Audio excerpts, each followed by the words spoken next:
విముక్తి లభించిన తరుణం అట. అంటే రాచరికపు కోట పాలన నుండి విముక్తి లభించిన తరుణం అని పాజిటివ్. నేను ఒకటే చెప్తున్నా, మాటి మాటికి కోట కోట కోట అనే వాళ్ళందరికీ కూడా ఈ వేదిక నుంచి ఒక మాట చెప్తున్నా,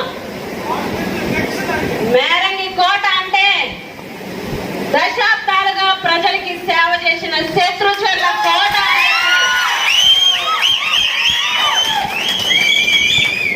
ఇది రాచరికపు కోట కాదు, రాజనీతిని పాటించే కోట అని చెప్పి ఈ కోటను మట్టితోటో రాళ్లతోటో ఇసుకతోటో కట్టినటువంటి కోట కాదు. ఈ కురుపంలో ప్రేమ, అభిమానం, ఆత్మీయతతో ప్రజలు కట్టుకున్న ప్రజాస్వామ్య తెలుసుకో అని చెప్పి సందర్భంగా తెలియజేస్తున్నాం. ఇది నువ్వు కట్టుకున్న అవినీతి కోట లాంటి కోట కాదు.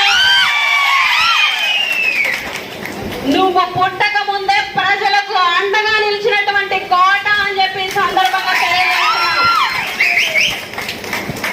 ఈ కోట గుమ్మంలో అడుగు పెట్టిన ఎవరైనా సరే కాదు, లేదు, జరగదు అనే పదం లేకుండా పనులు చేయించుకుని వెళ్ళినటువంటి కోట మేరంగి శత్రుచర్ల కోట అని చెప్పి సందర్భంగా తెలియజేస్తున్నా.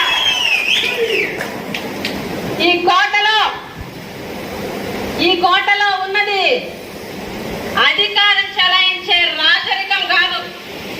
ఈ కోటలో ఉన్నది ఆపదలో ఆదుకునే మానవత్వం అని చెప్పి సందర్భంగా తెలియజేస్తున్నా. ఈ కోటలో ఉన్నది రాజు రాణి కాదు, నిత్యం ప్రజలకు సేవ చేసే శత్రుచర్ల పుష్ప శ్రీవాణి అని చెప్పి సందర్భంగా తెలియజేస్తున్నా. ఒకటి మాత్రం సీరియస్ గా చెప్తున్నా, ఈ కోట మీద ప్రజలకున్న నమ్మకాన్ని, ఈ కోట మీద ప్రజలకున్న అభిమానాన్ని నువ్వు 10 జన్మలు కాదు కదా, 100